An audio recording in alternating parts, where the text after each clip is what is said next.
He has recently been named an MBE by His Majesty King Charles III for his outstanding work in education and school leadership. As member of the Most Excellent Order of the British Empire, this Tarlac-born educator finds himself at a pivotal moment, helping the Philippines find solutions to its learning crisis. Please welcome on Thought Leaders, Edison David MBE. Good seeing you here in our home country, Edison. Welcome I know, home. sunshine at last. Sunshine. You must not miss the rains and chills that we've seen over the past 2 weeks, 3 weeks in the UK. It's a good respite from it. We're getting fed up with it. It's 2 weeks now. Yes. So what brings you home this time? I'm doing some work for an organization called Chalkboard. So they are in contract with the city government of the Quezon City government. So they are rolling out a learning recovery program for all the 95 elementary schools in Quezon City. And I'm here to inspect 3 of them as a pilot inspection, just to see how things are going. And how are things going? I understand that there's been like a surprise inspection over the past 24 hours. I know, it's early days, so they did know we were coming, but we didn't give them enough notice. So it's an interesting one. So I saw a lot of things that, they're doing well, but also there are things that I think they can improve on. So I made sure that I was very clear about that. So I used an inspection framework. So I created an inspection framework to be able to see the things that, needs to be seen in terms of the program being implemented. And then I carried out a number of inspection activities. I spoke to the leaders to get a good understanding of the schools. I talked to the reading coordinator and talked to her about, the approach before the program and the current approach.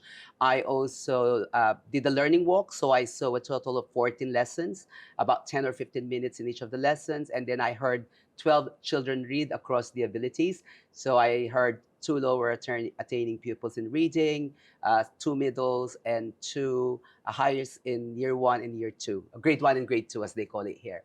So, and, I then synthesized the evidence to come up with, a good feedback for the school. And I'm going to do that 3 times. And at the end of it, I'm going to do a feedback to the stakeholders in both the Quezon City government and the schools division of Quezon City. And in that analysis, Edison, would you say that the country has a learning crisis? Oh, yes. This is an emergency. I mean, there is no 2 ways about it.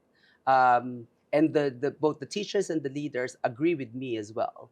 And I think, this is not anymore a secret because it's out there in the Education Commission report. So there is a deep learning crisis, and it's systemic. It's not something that you can, put a plaster on or a bandage on and it will just go away. There has to be a comprehensive strategic approach to the learning crisis in the Philippines. But this is the first time we're hearing it from somebody who is an inspector in the UK. You've inspected like 200 schools in the UK, closing them when they're not staying at par. What are you finding are the similarities and differences, and how are you applying the knowledge you have to the Philippine setting? And is it applicable at all? Is it fair to compare us with a developed country's educational status? Yes, education are comparable. And you know what, Cathy? Because we're dealing with kids. We're talking about the future of the children. To say that, we cannot develop the education in the Philippines as well as they are developed in the United Kingdom or the other high-performing jurisdiction is actually to accept that the Filipino children deserve less. And that there is some sort of immorality in that. So, I think what people need to understand is that given the resources, we need to make sure that the children are getting the best out of whatever the education system can offer. And I think in the Philippines, the question is not just a poverty of finances. It's those systemic issues within the system itself that needs to be addressed.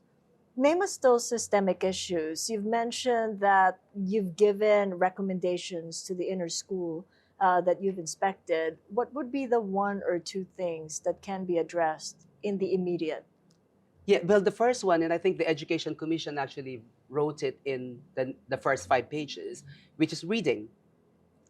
Teaching and learning, and the teaching and learning of reading. I think there is no clear curriculum in terms of how we teach reading in this country.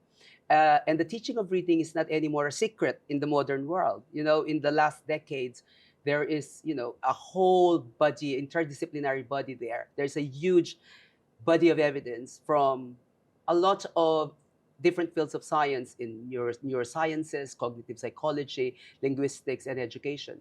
It has already spelled out the most effective way to teach reading, and that is through phonics instruction. And we're not doing that yet here. I'm seeing snippets of it, but phonics is not a snippet. Phonics has to be systematic. It has to be planned.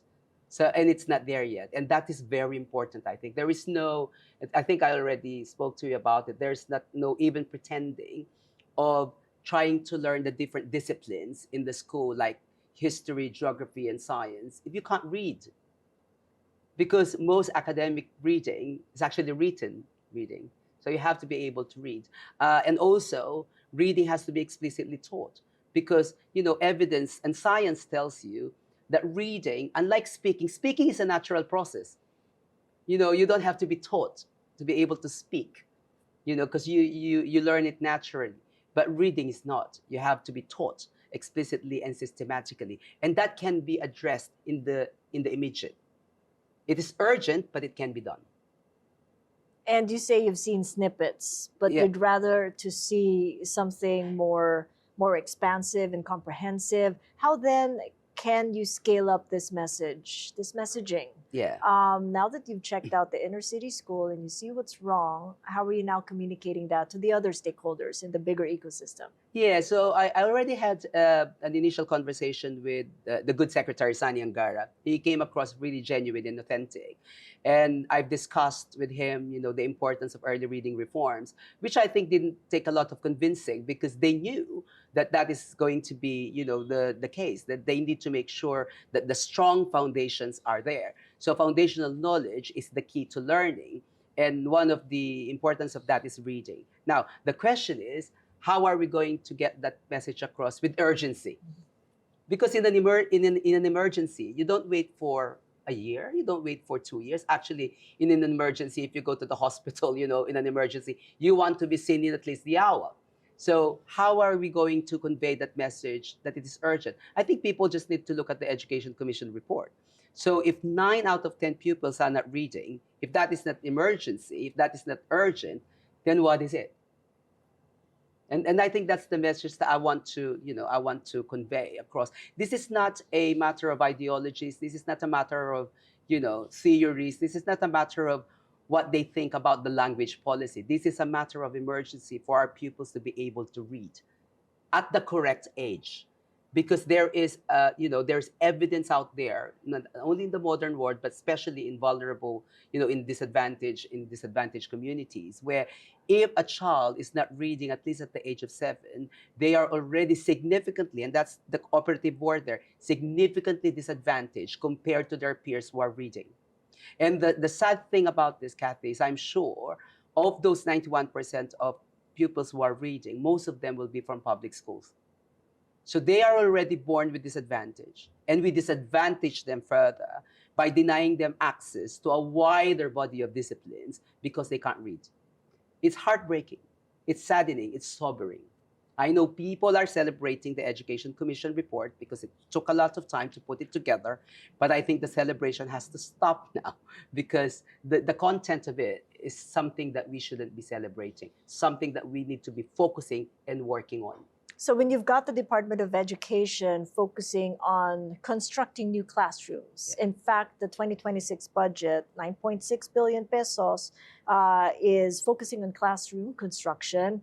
How do you reconcile that with your own proposal of what is immediate, what has to be done in an emergency situation, and also improving learning environments by closing what the DepEd calls the infrastructure gap? Yeah. I think this is not a binary choice. It's not about, are we going to build classes or are we going to teach? Are we going to focus on teaching and learning? This can be done together. And I think this is, the building is also important because you need to sit somewhere to be able to learn. You have to have a learning environment that is conducive. For example, in this school I visited in Quezon City, the grade 2 pupils start at 6 o'clock in the morning, because they have to do 2 shifts. Because they don't have enough spaces. So spaces are important, but it cannot be the case that everything else will pause while classrooms are being built because it's not a binary choice. Both can be done at the same time.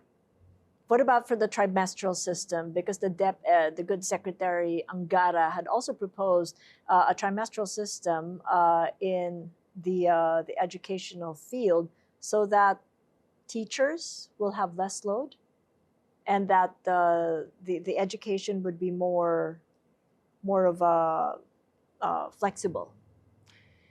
Yeah, I don't have access to people's brains when we're talking about the trimester system, and it's not clear within the documents that I've read how they intend to reduce workload by moving the system from 4 quarters to to 3 semesters. A trimester school year is actually the same as England. So we have we have the autumn term, we have the spring term, and then we have the summer term. I think what they're saying here is that by moving from 4 quarters to 3 quarters, or 4 quarters to 3 semesters, is there are less assessment periods. So rather than testing them for 4 times, you test them for 3 times. But you don't have to move the school year to do that. The problem with testing, and I've read this I got this impression from when I was talking to the teachers in the elementary school I went to, Quezon City. I think they are testing the children too often. So I always have this metaphor about, you don't fatten a pig by weighing it again and again and again. You fatten a pig by feeding it.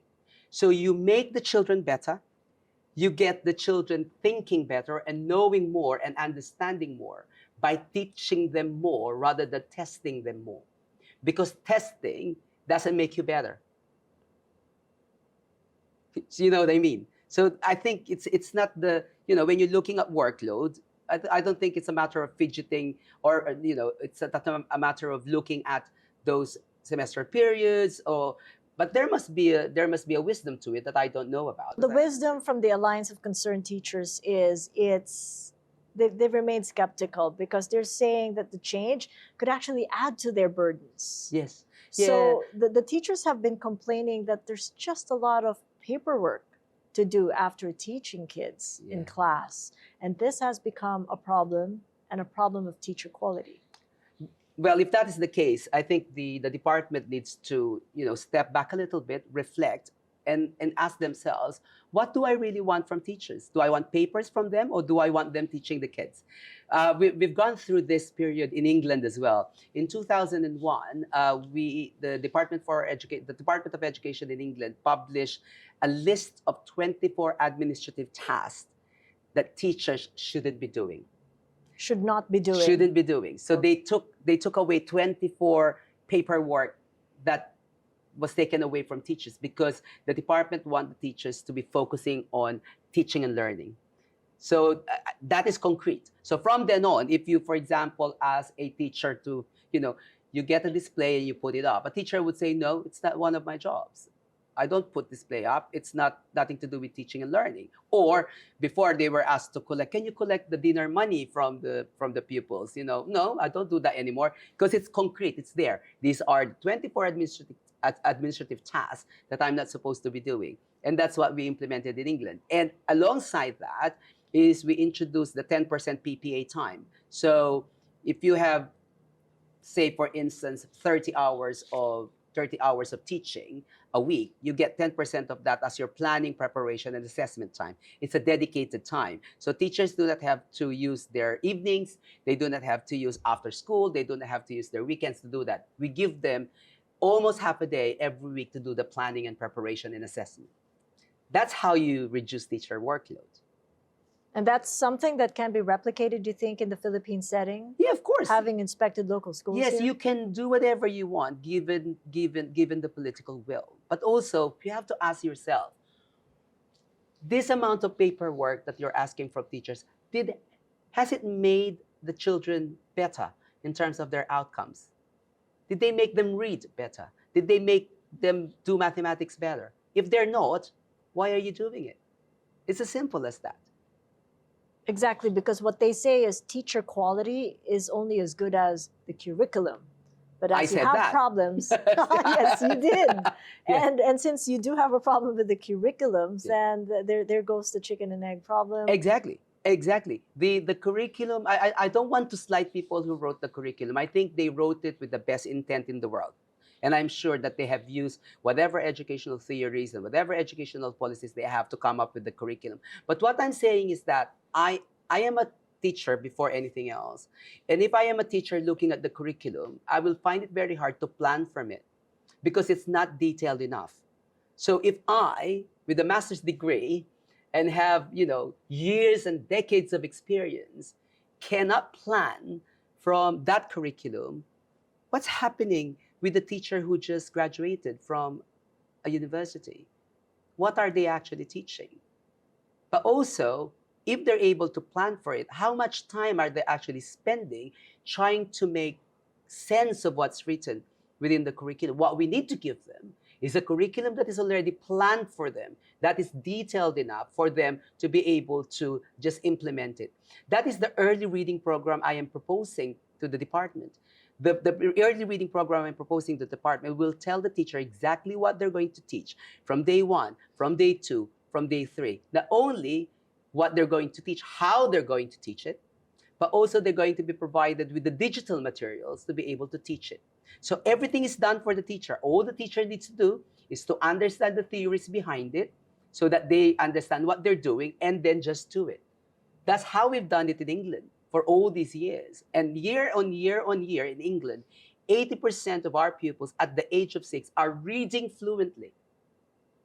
We have, we have reversed the fortunes of our young pupils. In the early 2000s, I think in 2012, we were ranked 41 in the PISA ranking for reading. We're now ranked number 4. So we're doing something right. And what we're saying is that whatever it is that we're doing in England is easily transferable in the Philippines. Sounds like a lot of upskilling from our end. Yeah. And that political will that you mentioned, very important. How much will it cost? And what are the challenges that you're now foreseeing, given that there's a huge demographic as well of teachers who are probably a little bit more senior? Yeah. Less accepting perhaps of the technology that you've just proposed. Yeah, but actually that's not, that might be your understanding. But I was talking to the teachers in Quezon City yesterday, and when I told them about, what do you think about having a curriculum whereby you don't have to plan it? You just press a button in the PowerPoint presentation, and the sequence of the lesson moves for you. And then we provide you the training to understand what the program is about. And they love the idea. Because sometimes they're given the materials, but they don't know how to implement it. And these are senior members of the faculty. They are senior members of the faculty. They're both young and old alike. And you were talking about the cost. The cost is nothing. It will probably cost less than 3 classrooms for us to be able to develop that program for the Philippines. And in terms of the digital access, it probably will cost around 25 centavos per pupil or less. Because we're looking at about 1,000 pesos, 2,000 pesos per school to be able to roll out the digital version. And that is your phonics early reading program and the early reading reform. And part of that is that we are willing to commit to training, to train regional rollout supervisors from each of the region. So you have an expert looking at their regions, but also we're willing to roll out a program for the school heads so that we teach them to monitor the program. Because I know sometimes I was talking to the head teacher as well, and I said, "Do you know what you're looking for when you're doing a learning walk?" And she's not sure. And I think it's important that when the head teachers go to the classrooms, they know exactly what they're looking for. They know exactly what is working better, and they know exactly how can they make it better, how they can improve it. So that is all within the program itself as well. Because I know that the program will only work if it's comprehensive. If one part of it is missing, it will not work. So money's not a problem. It's affordable and it's within budget. It is absolutely affordable. But that phrase that you mentioned earlier, political will, where are the pushbacks that you're getting early on in this proposal, now that you've got the platform? Yeah. And I know that you've been ignored previously. Where then are you getting the pushbacks? Yeah, I don't think I was ignored intentionally. I think they were just skeptical about where is this proposal coming from? But I think now that, that they. But why is that? Why the skepticism? If it made a lot of sense before, did you need to win an award for them to listen? I don't know. I'm not party to people's brains, and I'm not party to people's biases and subjectivities and everything. I think there are legitimate concerns. For example, when I had this meeting with the undersecretaries, the first question they gave me was the context of the Philippines. They say that the learners are speakers of so many mother tongues. English is not their first language, but there is an easy answer to that. Phonics does not require a speaker to be a speaker of English. Phonics is something that speakers of English as an additional language can access very easily. In fact, in England, the speakers of English as an additional language learn quicker than native speakers of English in learning how to read English using phonics. Because phonics is mimicking sounds. You're mimicking sound like a bird.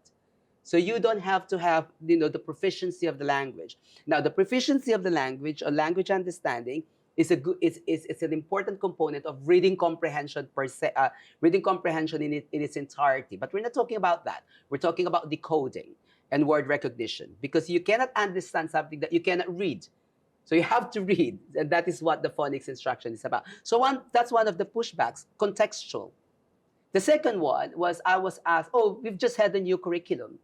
We don't want, I think the word that was used was, we don't want to ruffle some feathers if we introduce another curriculum. And then I just clarified, in your own curriculum, in the own Matatag curriculum, there is a place for phonics.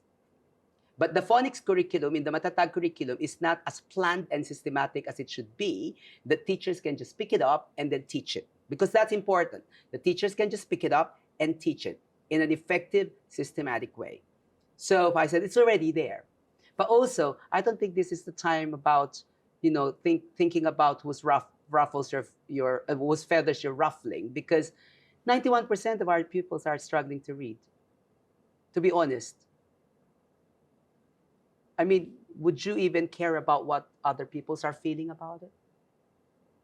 Would you rather think about the 9 out of 10 pupils who are not reading? How do you reconcile that when you go to bed at night? So when you heard about the flood control scandal and that it's the biggest news that just blowed up in our faces in the latter part of last year, what did you think about the state then of the true state of the educational system? Yeah, it is. Being so far away and seeing the Philippines from where you're at. I know. I think the saddest part about that is that you have all this money, and it's being siphoned into something that doesn't really benefit the children. My heart is for the children because I'm an educator. So, my perspective on that is always, ay sayang. Sana lahat na lang nagbasa if they use that money. You know what I mean? It was just a waste. It's just a waste of money, really. They could have done a lot, with that money for the children. In your 25 years, and you said you started out as a teacher, you still are, and you started all the way from Tarlac. Yes, I did. Yeah. Talk to us about the system back then, and if you've seen any change, maybe a minute change, for good or for bad, as an educator now, watching the Philippines from the UK. I saw a lot of changes in terms of how my colleagues view the job. Because when I was in the Philippines, I remember we were all happy coming to school. But also there was institutional respect for teachers. They keep on telling me na, iba na yung mga bata ngayon, they don't respect you anymore as a teacher because they have all these rights. It is correct that the students and the pupils now are understanding of their rights. Pupils, children have rights. That is embodied in the Universal Declaration of the Rights of the Children. But when I went to this school in Quezon City yesterday, it did remind me of the time that I was here. The children were so respectful. The children were so polite. The children were so courteous. They were all lining up in a line. They were not making, it wasn't chaotic. And this is an inner city school. It's, it's right in the middle of Quezon City. And there are like about 13 sections in grade 1 and 16 sections in grade 2. It's a huge school. But I saw a difference from what the teachers were telling me and what the children really are. So children are universal. and I think in the lessons where children are active and participating and engaged, these are the lessons where the curriculum is delivered as clear as it should be. And that's where you find the difference. If they're enjoying the learning, they're engaged, they're well behaved. And I think that reminded me of when I was still here in the Philippines. But the same issues still abound. There's still this obsession on administrative work. There is still sometimes obsession on things that don't really matter. There are still some vagueness in terms of the curriculum. And is that the reason that pushed you to think maybe there's a future away from the Philippines, but still in education? Not necessarily, because I went to the United Kingdom for personal reasons. So my eldest child was sickly, and my savings was being depleted. So I went to the United Kingdom. So when I was looking at the countries where I could go, I read about the British education system, and I said, "Oh, that appears to me," and that's where I went for. I wasn't frustrated with there were points of frustration, but I was doing really well, and I was enjoying my job when I was here. What did you like most about your job here? I think it was the same thing, the same moral purpose when I was that I do now in the United Kingdom, and that is turning the fortunes of the most disadvantaged pupils. When I was teaching in the barangay high school in Tarlac, it was the first time ever in the history of the school that pupils were fielded to take college entrance examinations in institutions like the University of the Philippines, University of Santo Tomas, all those premier universities. And they managed to do that. And I have a lot of my pupils then that now have like really good jobs in Deutsche Bank. Some are working in oil rigs in Amsterdam. So having that, and that has always been a passion of mine, because we were raised with the concept that education is transformational. So we transformed our lives through the benefits of education. And that's why my heart bleeds for those children who are not reading, because we are depriving them of a brighter future for them. Because for a lot of people, especially in the Philippines, the only way out of poverty is education. So if that's your only way out, and that's the only key, and you're being deprived of that, that's your future gone. What did you do differently in Tarlac that made the students there excel? Well, I think, first and foremost, I have this dedication to knowledge. I know that knowledge is key. So I made sure that they studied diligently. I had to understand the curriculum inside and out. I had to make sure that I worked really hard for them. And I gave them the confidence, you don't have to be rich to be able to, speak up, to be able to succeed, to be able to achieve. Education and knowledge is key. And I think that's what I did differently. So for me, teaching wasn't just something that I do on a day-to-day basis. Teaching has it has a really good outcome at the end of it. So there is something waiting for you if you just do it, day in, day out. And you lived it at home because mom is a public school teacher, yes. a retired public school teacher. And they were the ones who were always like drumming it to us. You have to study hard. We haven't got millions to give to you. You will not inherit properties. The only way that we could, pass on to you is your education. And it did work. It did work. Yeah. And with the dad who, your late dad, yes, was a police officer at the integrated. Yeah, he was. Yeah, I think he Police. left. He left 8 days after the declaration of martial law in 1972, which was the day I was born. It's a lot of history there. It is, and which takes you to your kids. You mentioned one, but you do have 4. I have 3. You have 3. Yes. And how are you now raising them in the way that your mom and dad did? Well, because when I was in the United Kingdom, so they lived with their mom and my mom. So they were raised exactly how I was raised. So that's why when they moved over to the United Kingdom, Adrian, my eldest, was already 15, and all of them, bar none, they have this really high, ethics, and also really high work ethic in terms of study. They're very diligent. They're very studious. Sometimes it's me who's actually telling them to stop studying and let's go somewhere. So and be like, no, they still have. They did really, really well there as well. Like when my son arrived there, he was 15, so it was 10 months before they were about to sit the national examinations. The British kids had 3 years preparing for that examination.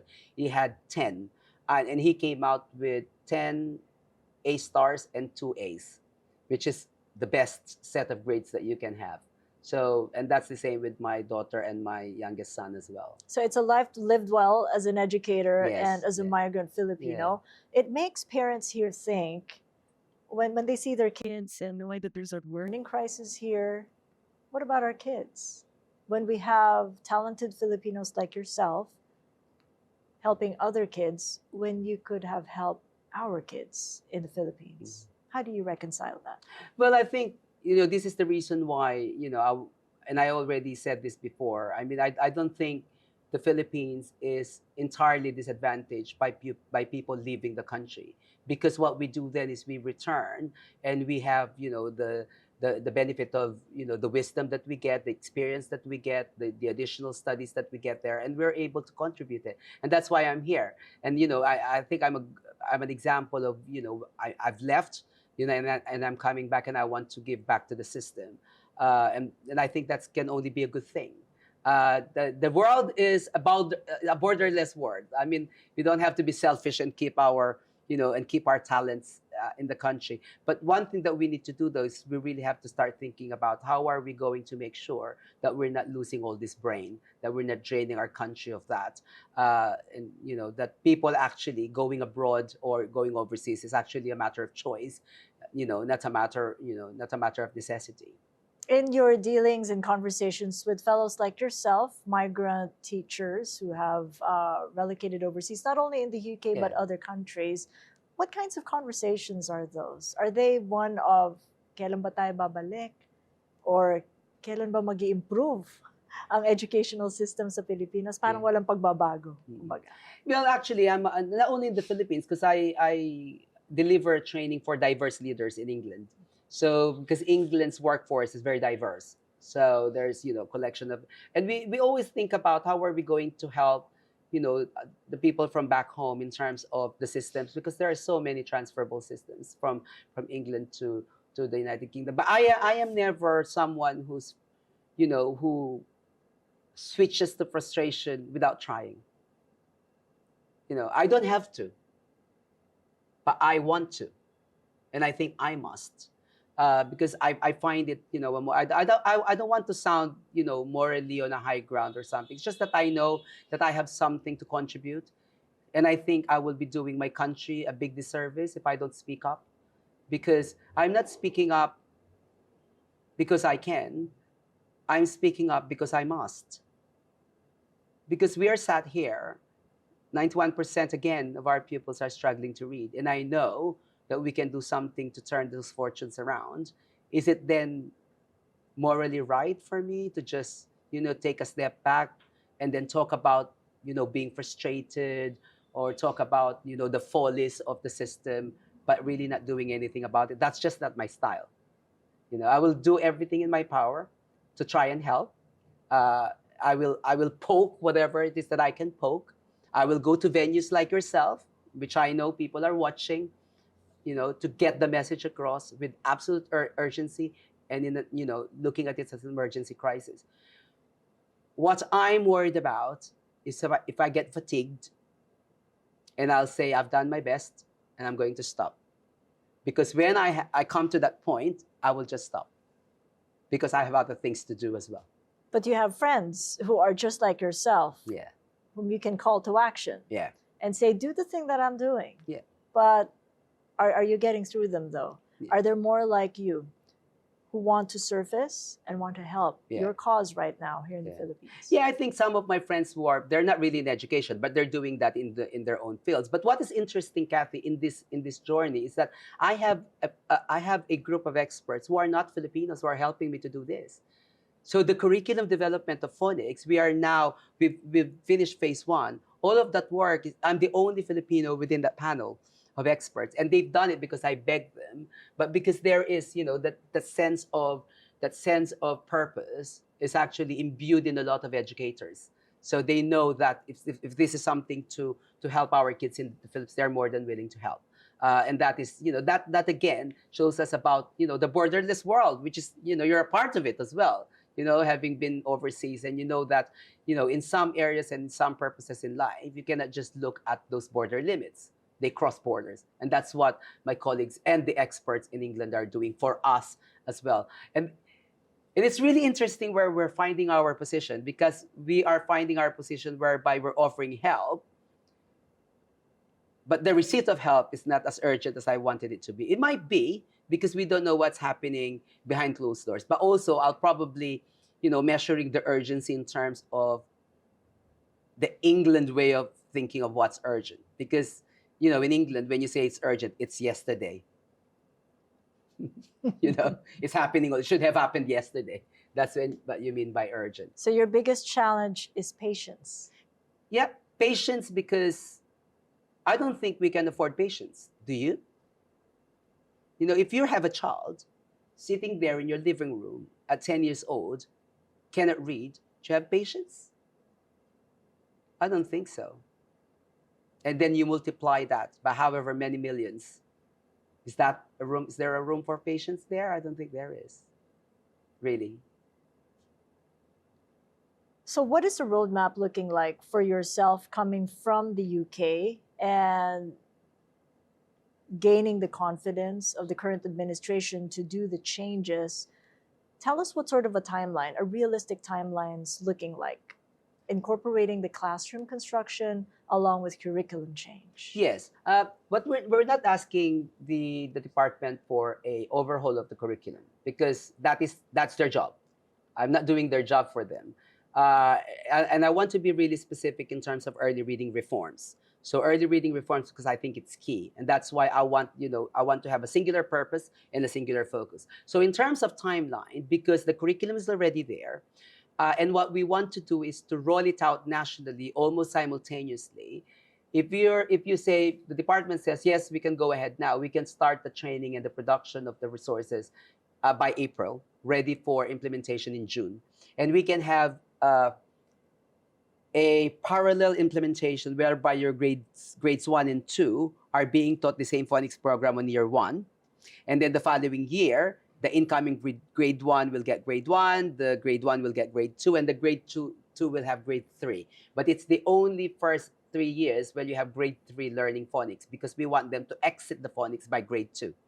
So can it be done for the next academic year? Most certainly. Because what we can do is we can provide for at least the first 6 weeks of lessons.